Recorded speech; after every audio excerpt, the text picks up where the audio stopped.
Informate en ecomedios.com. Seguinos en Twitter, @ecomedios1220. Estoy parado sobre la muralla que El futuro ya llegó a la ciudad. El telepase en la autopista Ilia ahora es telepase sin barrera, sin cabinas, sin detenerte. Adherite en telepase.com.ar. AUSA, Autopistas Urbanas. Estudia actuación en Timbre 4. Niños, adolescentes, adultos. Dirección Claudio Tolcachir. Informes en www.timbre4.com. Somos energía, somos crecimiento, somos compromiso, somos el futuro que mueve a todo el país. Sindicato de Petroleros Privados, Marcelo Rucci, secretario general. Somos PAE, líder global de energía. Ofrecemos productos y servicios a la industria y estaciones de servicio. Nuestra producción de petróleo y gas abastece al mercado local y al de exportación. Producimos combustibles de máxima calidad en la refinería más moderna de Sudamérica. Invertimos, innovamos, crecemos. Somos PAE, energía para la industria. Letras y corcheas. Un encuentro con músicos y escritores. Una hora para disfrutar de canciones y textos contado por sus autores. Letras y corcheas. Los jueves de 22 a 23 con la conducción de Hernán y Mario Dobri.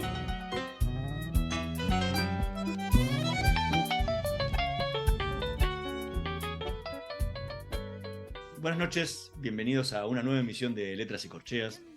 Hoy nos acompaña un poeta, escritor y educador español con una vastísima trayectoria y muchísimos libros publicados. No voy a ponerme a nombrar todo porque nos va a sacar medio programa solamente en enumerar títulos. Mario, ¿qué nos podés contar de nuestro invitado de hoy? Bueno, buenas noches. Puede la memoria ser fácil si lo recordable es complejo y arbitrario a la vez, de modo tal que el método de memorar con el transcurrir del tiempo se arrogó la persistencia del recuerdo. El método o la regla devino en la cadencia oral de lo melódico de la frase y la expresividad de la palabra como eje de las notas de ese primer hallazgo atemporal que devendría en el poema. Como regla mnemotécnica, pudo incorporar a poco de andar el sentimiento de aquellos que anhelaban la historia contada y la emotividad expresiva de su servidor, los rapsodas. El imaginario del lo narrable y el deseo imperioso de contar lo visto o transmitido por sus mayores fueron generando ese submundo que dimos en llamar la poética y sus derivativos de poesías y poetas. El caso es que la poética como método y contenido dentro de la retórica dio en ser el género mayor de las artes, como decir el arte de las artes.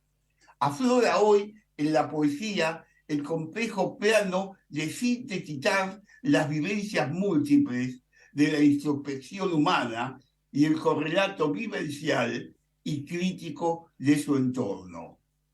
Alejada del mundo visual, la palabra aún sigue conservando el don de conectar la emotividad secretamente profunda con el expresar directo y metafórico del vuelo de lo decible. Hoy en esta noche de Letras y Corcheas nos visita un escritor, poeta y crítico de profundo saber literario con el cual poder ahondar el sentido de su obra. Buenas noches, José Luis Morante. Es un placer contar contigo en nuestro programa. Buenas noches. Para mí también es un privilegio tener la oportunidad de dialogar sobre poesía, sobre arte y sobre música, que son esos vértices centrales en los que se debería sostener la sociedad contemporánea. A veces no es así, pero lo vamos a intentar. Es cierto, la imagen hoy predomina sobre la palabra sobre el sonido del decir, ¿no? Y bueno, pero por suerte hay muchísima gente que se obstina en mantener la palabra como eje del vivir, del ser, ¿no?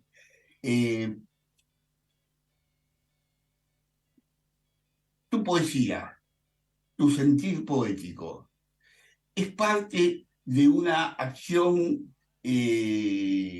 racional o es parte de una imperiosidad, o sea, algo imperioso, que no podés dejar de hacerlo aún si quieras no hacerlo.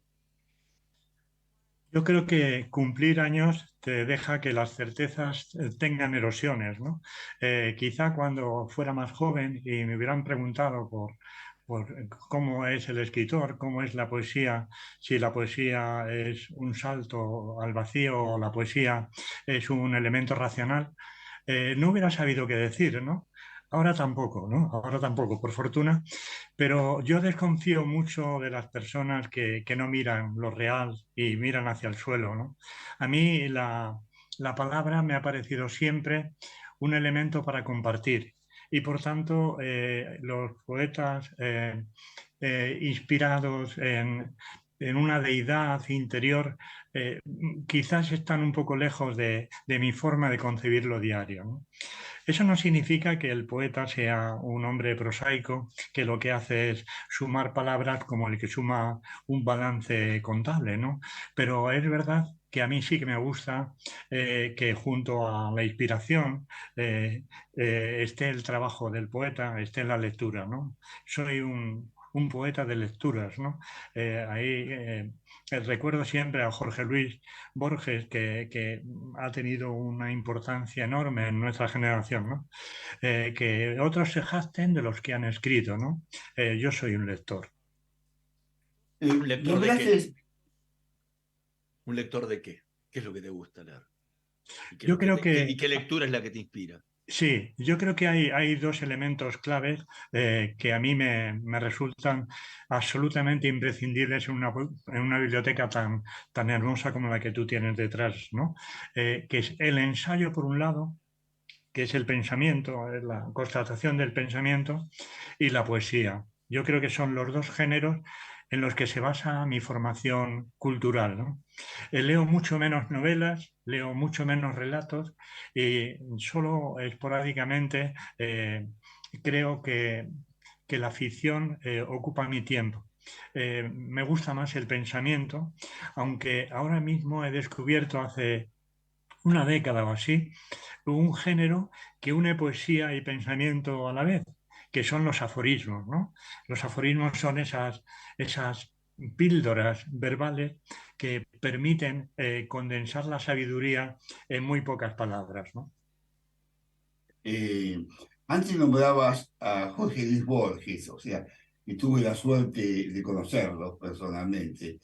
Y eh, ¿qué lectura es lo que te atrae? Porque he escuchado muchísimo hablar de él, además del tratado, y a muchos españoles. Debo decir que Jorge Luis Borges tuvo que transitar mucho para ser reconocido como tal, no solo afuera, sino en nuestro país. En nuestro país ha sido muy denostado recién ahora podemos decir que los argentinos descubren a Borges, ¿no? No todos, pero una. Pero, ¿qué es lo que decís que hay dado a nuestro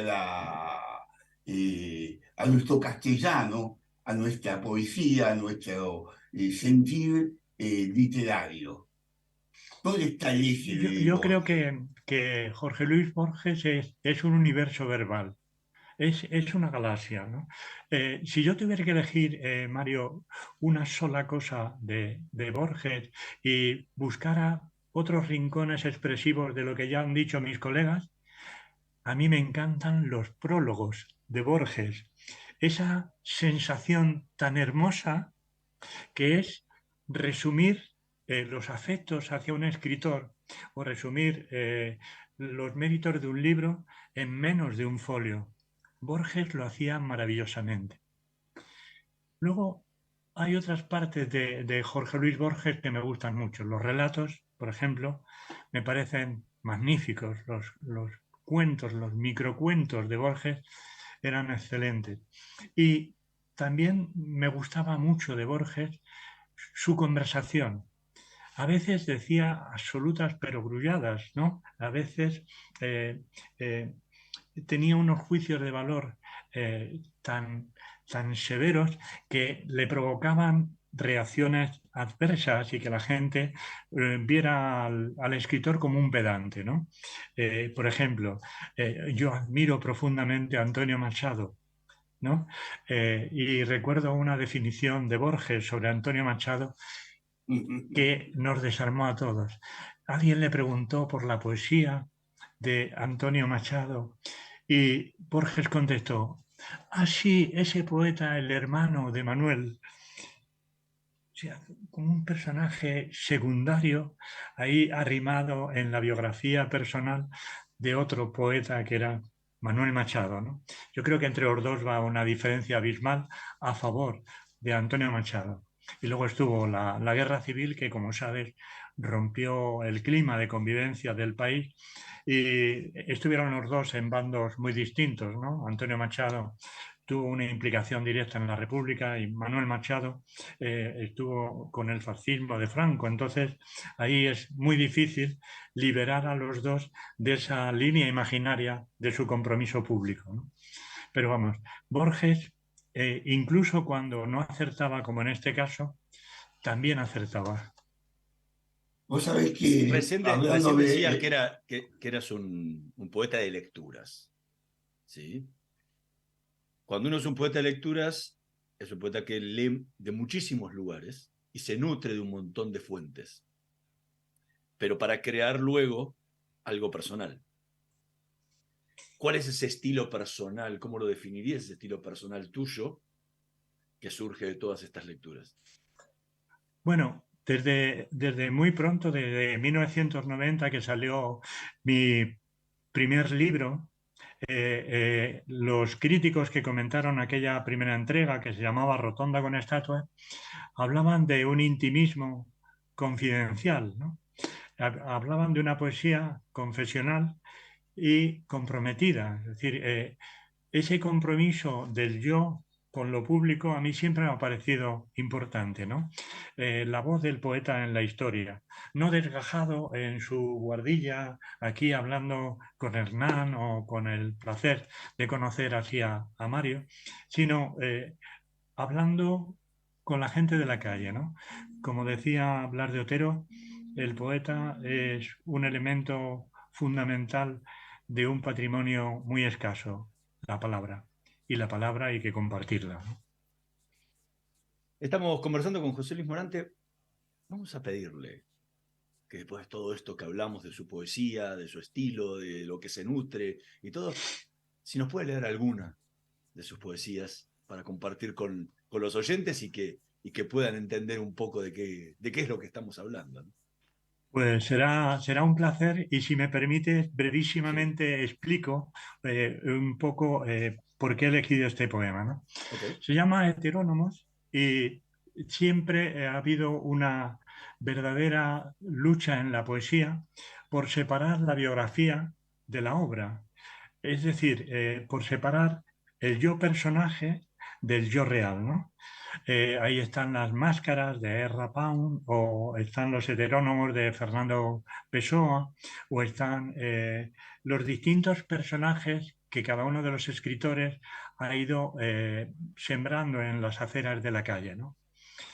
A mí me parece que es un tema nunca resuelto, que nunca conocemos del todo a la identidad que nos habita y que somos siempre el yo y su sombra. Por eso he elegido este primer poema que pertenece y cierra mi primer libro. Tú sabes que los poetas, querido Hernán, a veces se llevan mal con su primer libro, pero para mí es esencial. Es decir, es lo que me permitió salir a la calle y pensar que había dejado un verso volando en alguna parte y que alguien lo recogería. Heterónomos. Dentro de mí conviven, abocados a una inmensa rutina sedentaria, el yo que pienso y otro, el que parezco. Un pacto que firmaran con los ojos les combina a respirarse en cierta tolerancia, y ambos han sido absueltos de mencionar siquiera cuál fue la última causa que les diera la vida. Cada uno tiene ya su enclave exacto. El yo que pienso habita día y noche en la intimidad de estas 4 paredes. Es semejante a un niño que olvidara crecer y por lo mismo nada en el mar de una sabia ignorancia. ¿Acaso si el invierno es razón suficiente para explicar el cosmos? Y balbucea, ríe, se pierde en los espejos, gesticula, colecciona recuerdos como si fueran conchas que ha enterrado el olvido. A veces llora y viste el jersey gris de la melancolía. Entonces toma un folio donde inicia galope un sentimiento y se hace reo de una tristeza áspera hasta que traspapela la mirada y descubre cansado que fuera cae la lluvia y mojan su perfil unas livianas gotas de mi nube. El que parezco está en la calle de continuo.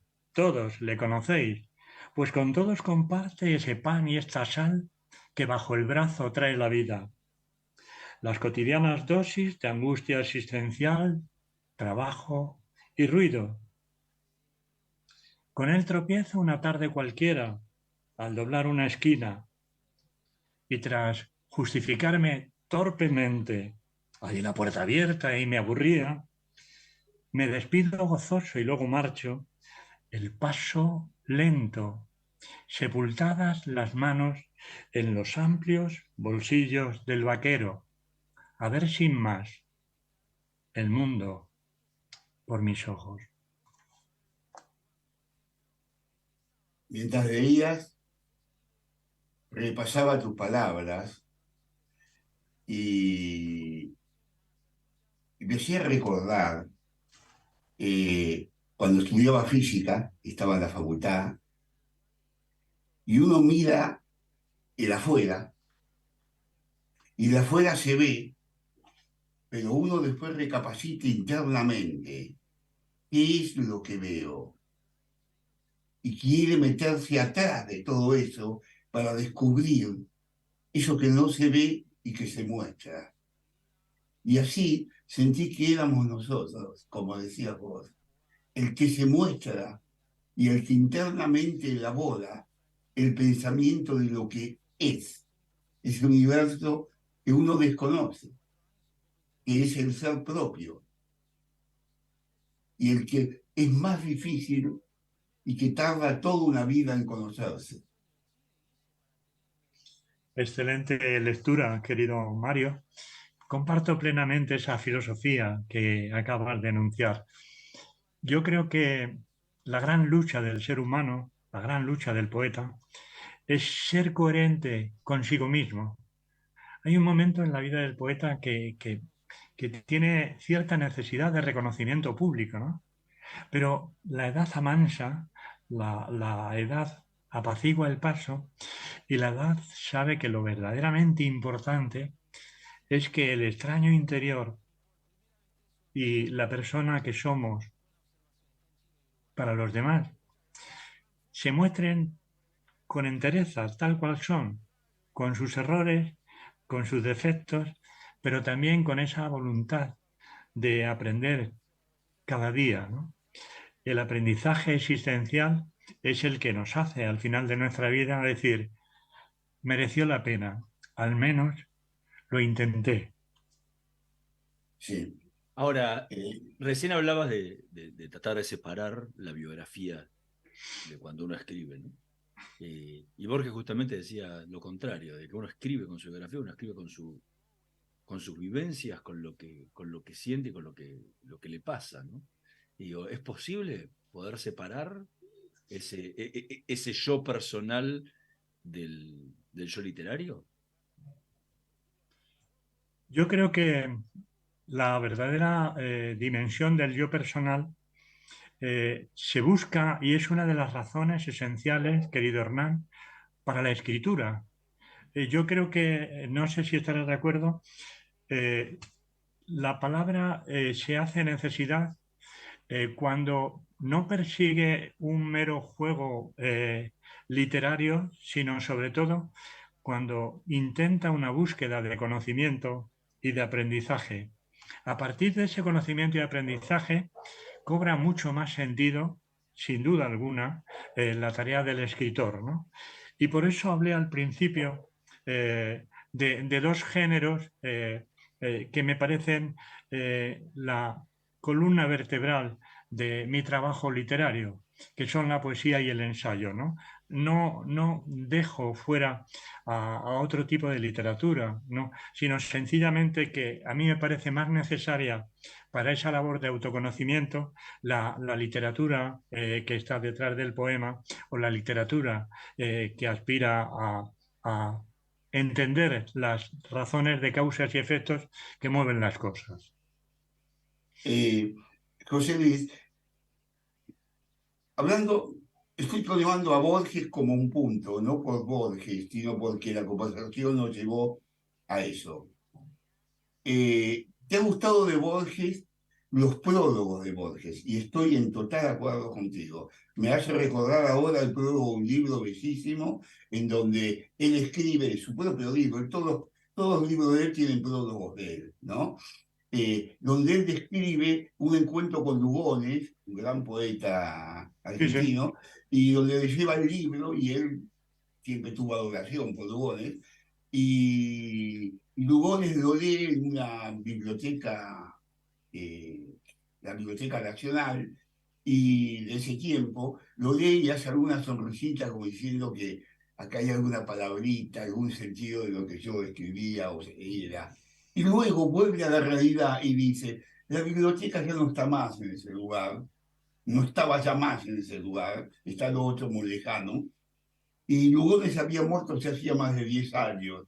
O sea que este cuento fue una fantasía. Pero ¿quién dirá que acá en el infinito de las cosas ambos hechos no hayan sucedido realmente y los percibe como tal? Es decir, que el tiempo, el infinito tiempo, ¿quién podía decir que esta charla entre vos y yo no se dio a través del espacio de los miles de kilómetros y realmente sucedió en tu casa sentado tomando un café? ¿Quién podrá decir que no fue así? Así fue ella. El prólogo de tu libro, Remar en Seco, ¿qué opinión te da? Yo creo que hay una forma de entender el prólogo que está a contracorriente con los prólogos habituales. No sé si has percibido, querido Mario, que cuando se encarga un prólogo pesa excesivamente el contacto afectivo que tienes con el escritor o con el músico o con el pintor. Y los prólogos tienden a hacer una especie de geografía de afectos, ¿no? Una especie de inventario de afectos para acabar diciendo que es muy buena gente, ¿no? Un amigo mío, un día, hablando con él, se reía muchísimo de lo abrumado que deja cuando tú vas a presentar a un libro y te presentan a alguien alrededor y te dice, sí, te presento a José Luis Morante, es muy buena gente. Ya, pero lo que estábamos haciendo aquí ahora era presentar un libro, ¿no? Se supone que lo que cobraba importancia no era el carácter ético del escritor, sino sobre todo la calidad del libro, ¿no? Por tanto, a mí me parece que los prólogos, en general, todos los prólogos, pero también el prólogo de cualquier libro de Borges, tiene que tender a separar la obra de la persona. Tiene que trazar un camino con dos aceras. En una acera lo que es el libro y en otra acera lo que es la persona, ¿no? Y eso casi nadie lo consigue mejor que Borges. Y eso casi nadie se da cuenta de que no ayuda al escritor la palmada gratuita. No sé si estarás de acuerdo, ¿no? Lo que ayuda verdaderamente al escritor es el análisis a la distancia justa, como se debe mirar un cuadro. Si un cuadro se mira al detalle, parece que lo que estás realmente mirando es el marco del cuadro, ¿no? Pero si tú quieres apreciar el cuadro, tú tienes que buscar la distancia justa para separar la obra y el espectador, y para que haya entre los dos un camino que sean capaces de fundirse, ¿no? Estamos No conversando sé si te ha con... parecido una postura digresiva, ¿no?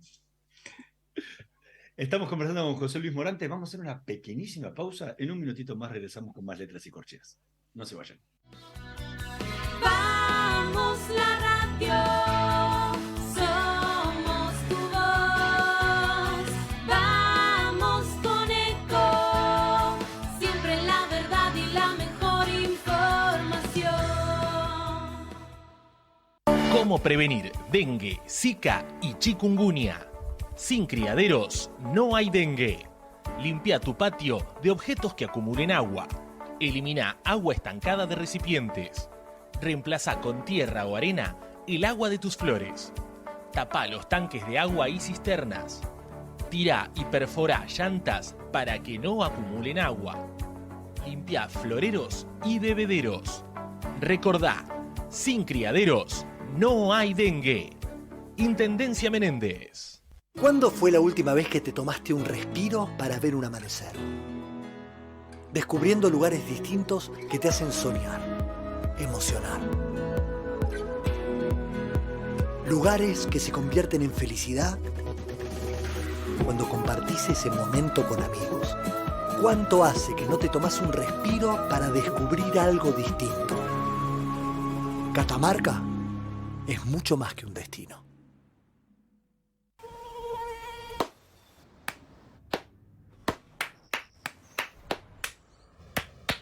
No aplaudamos al mosquito, combatámoslo en serio. Para combatir el dengue, el zika y el chikungunya, evitemos que los mosquitos piquen y se reproduzcan. Usemos repelentes, coloquemos tules en la cuna de los bebés y demos vuelta a contenedores para que no se acumule el agua. Si tenés fiebre alta, dolor de cabeza y dolor muscular, no te automediques y acudí al médico. Encontrá más información en argentina.gov.ar. Argentina Unida, Ministerio de Salud, Argentina Presidencia. Informate en ecomedios.com. Seguinos en Twitter, @ecomedios1220. Letras y corcheas. Una hora para disfrutar de canciones y textos contados por sus autores. Con la conducción de Hernán y Mario Dobri.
patria nunca está sola.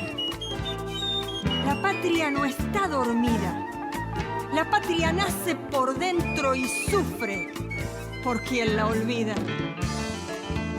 La patria es símbolo ardiente de lo que dan nuestras vidas.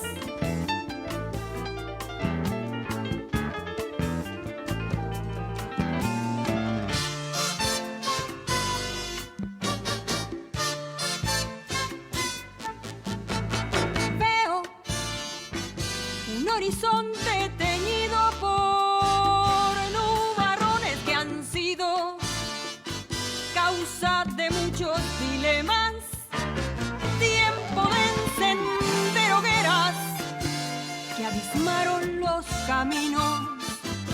Pido por nuestros destinos a los que sufren y esperan.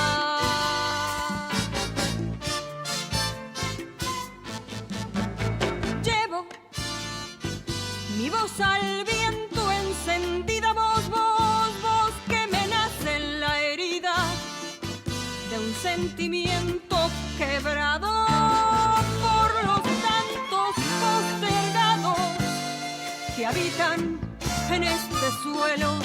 Les suplico que sin miedo nos den la mano tendida.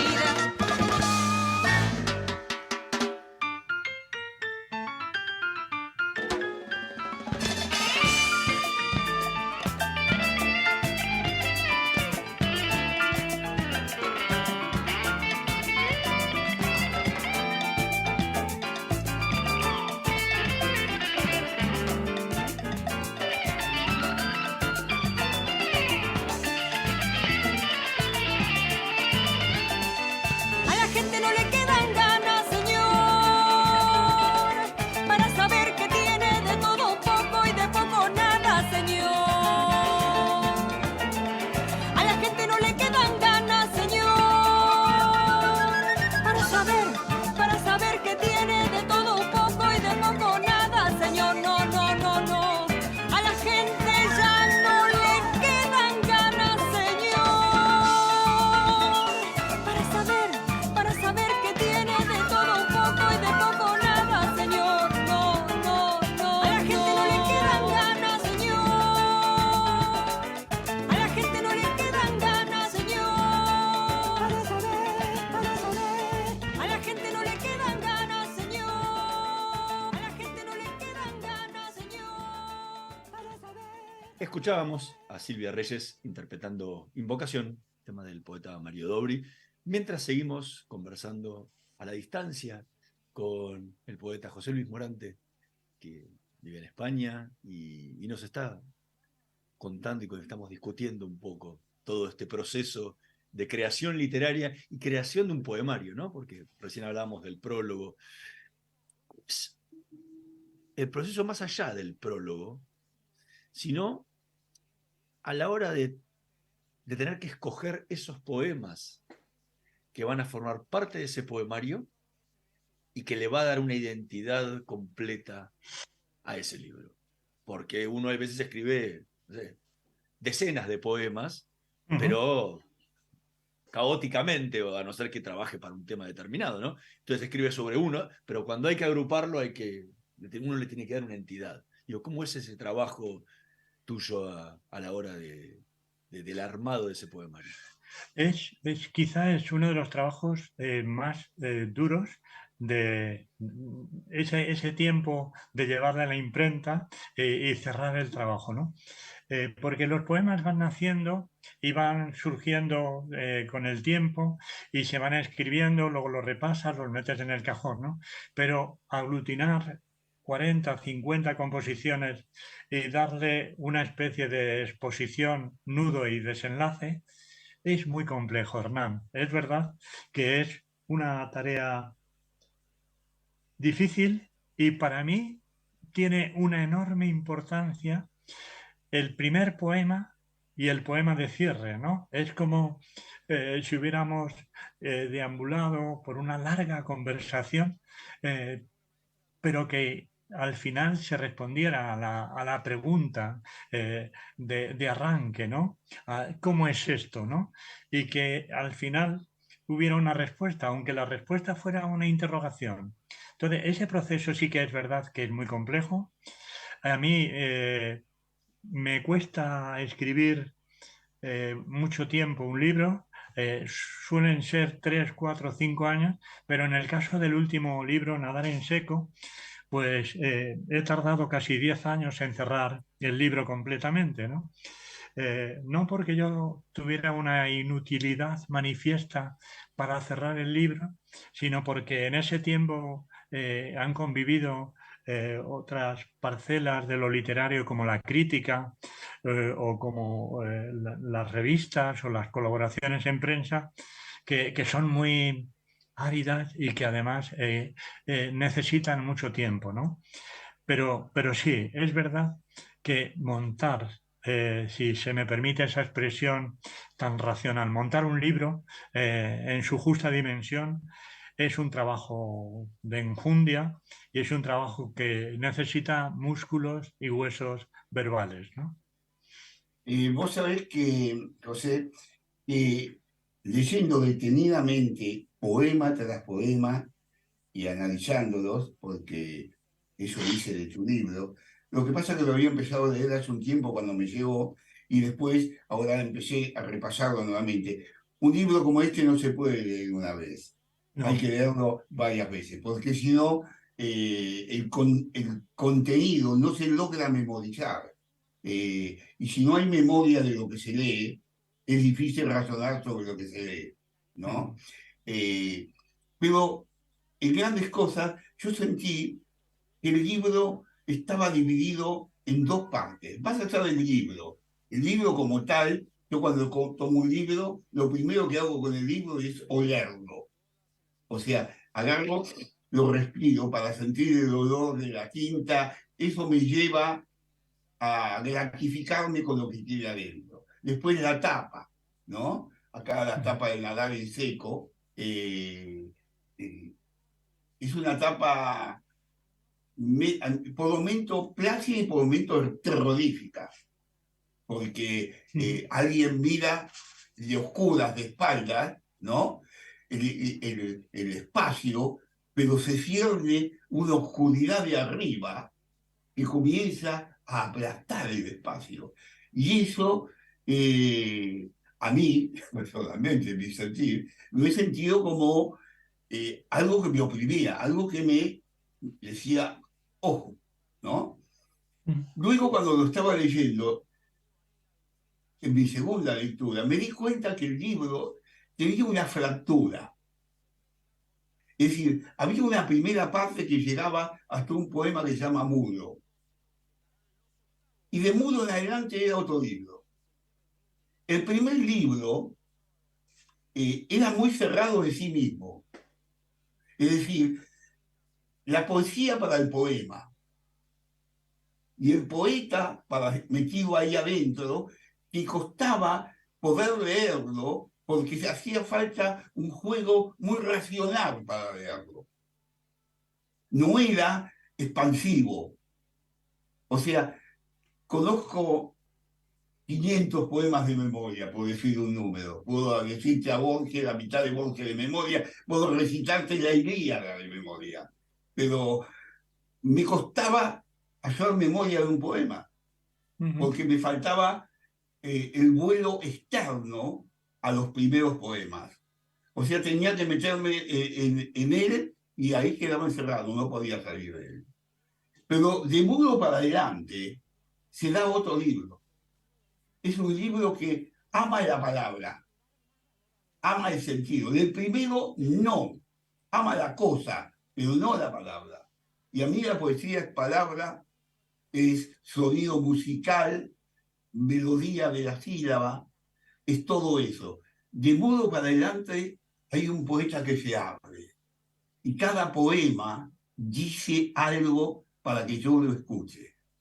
Lo dice con Homero, con el final, con ese hermoso poema que es Mientras sueño la música, que donde hay una acercamiento a una melodía de un tema muy conocido. Sí, Todo Nothing me Else Matters, llevó, Metallica, sí, sí. sí. ¿Y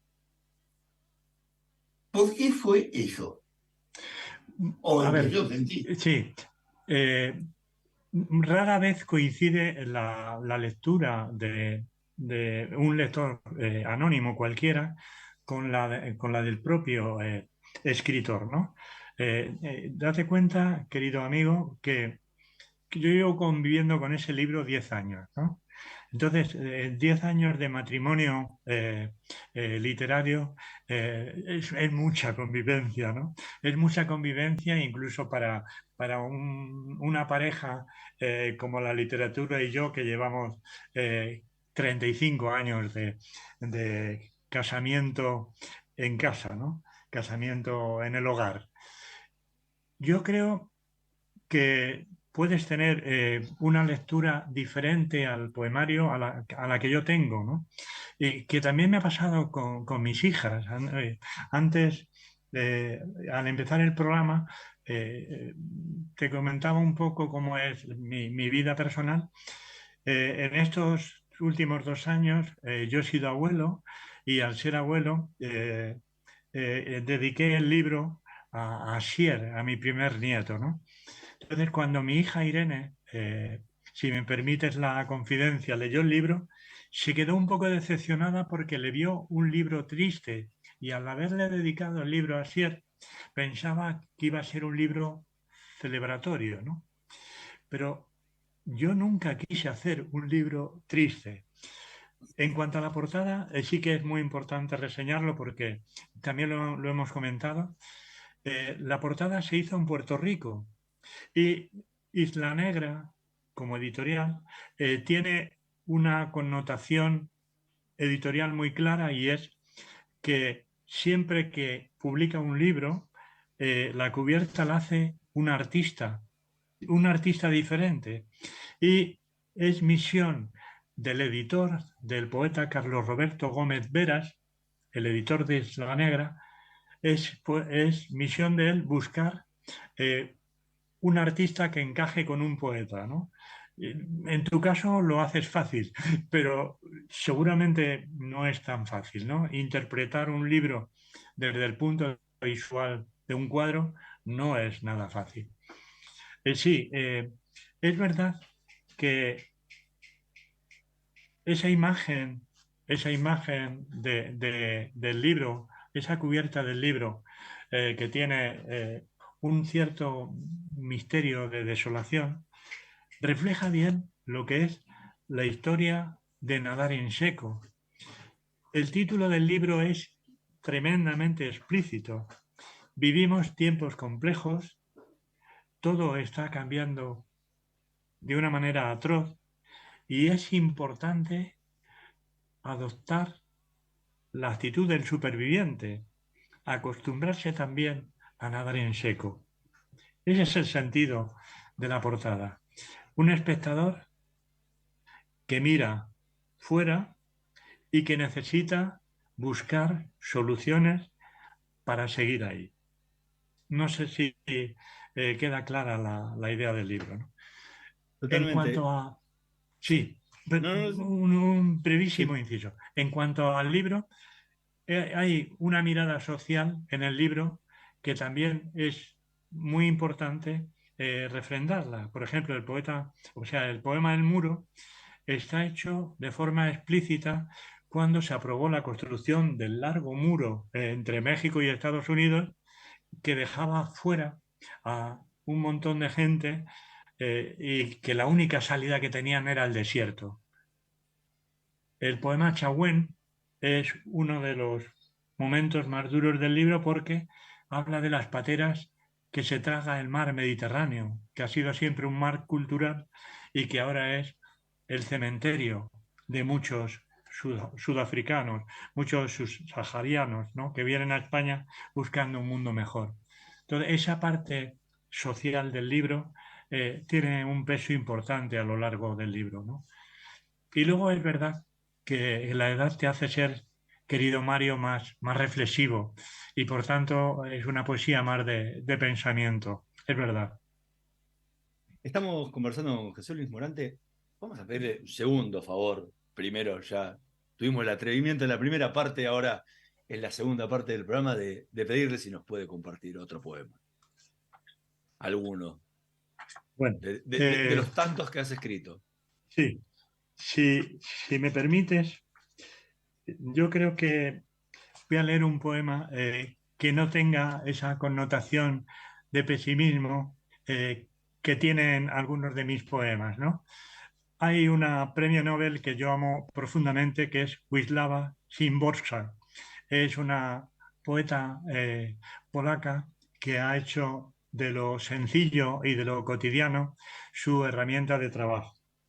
Entonces, es un homenaje a Wisława. Homenaje. Una cita de Wisława Szymborska. Cuando pronuncio la palabra futuro, la primera sílaba pertenece ya al pasado. A espaldas del silencio las palabras despeinan su rocío. Si digo más, bajo la piel escucho sementeras y afán de amanecer. Pronuncio pájaro y niego las escamas y el latido branquial. Musito brizna, hormiga, topo, abeja, grillo, y se expande un terrario. Inadvertido, vulnerable a la luz, ladera arriba. Acerco al labio las sílabas de plato y el paladar saliva, perejil. Cuento idas, regresos y los pasos contienen urgencia y lentitud en el repliegue. Mis palabras orean la azarosa secuencia de los signos, los hábitos insones que reiteran un equilibrio frágil que alborota en los nombres su verdad. Si pronuncio Wisława, transfiguro las letras del asombro y aparece en silencio con su hocico de liebre el instante final de este poema. Muy interesante y más lo que has dicho desde el comienzo, que cuando uno dice futuro ya está diciendo pasado, ¿no? Borges mismo tiene un cuento hermoso donde va a ver a su amiga que ha muerto y cuando cuando va y se retira y ya en la calle el cartel que estaba cuando había entrado lo habían sacado, ya los coches que estaban no estaban más, el tiempo ya había transcurrido, ya era parte del pasado, ¿no?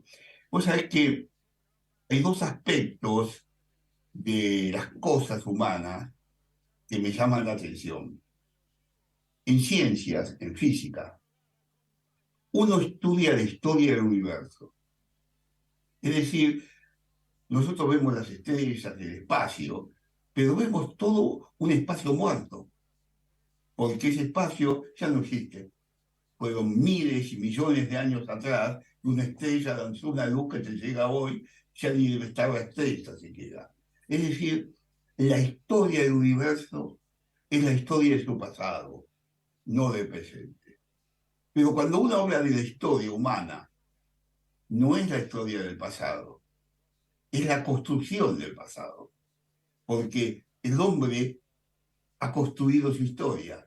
No hay una historia previa al hombre, donde puede indagar el hombre para verla. Eso se lo dejó a los sueños, que yo sé que en el futuro ya estaba determinado, como si fuera su historia, y no es así. Entonces, esta dicotomía entre la historia del universo y la historia del hombre es la que encaja con tu poema. No sé si lo he interpretado bien. Yo creo que somos parte de un elemento cósmico tan grande y tan casi inconcebible que refleja sobre todo nuestra pequeñez, ¿no? Nuestra pequeñez como civilización y nuestra pequeñez a lo largo del tiempo, ¿no? El hombre en un universo que hace millones de años que comenzó a formarse, ocupa una parte muy pequeña de ese paréntesis de vida que llamamos historia universal del hombre, ¿no? Yo creo que sí, que formamos parte de una constelación, de una creación tan hermosa y tan brillante que no podemos eludir el compromiso de hacer que ese universo, con nuestro pequeño grano de arena, siga constatando su verdad y su belleza, ¿no? En los últimos años ha habido un deterioro enorme del planeta en todos los sentidos, ¿no?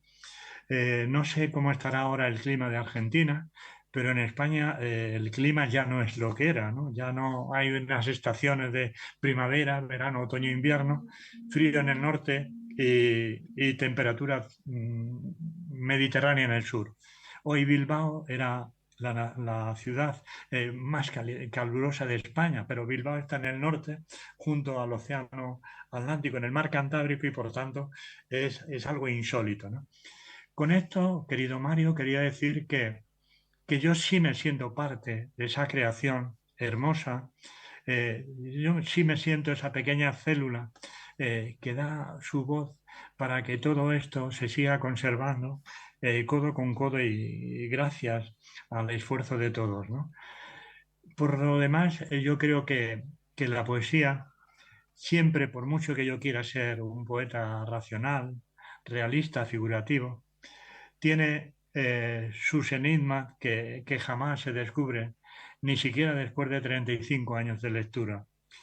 ¿Qué es la poesía, no? Pues realmente a estas alturas de mi vida lo pienso descubrir en el próximo poema, ¿no?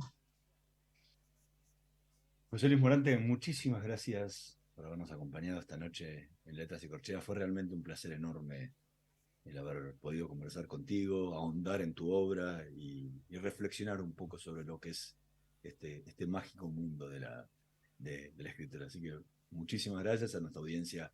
Los invitamos a que profundicen más en su obra.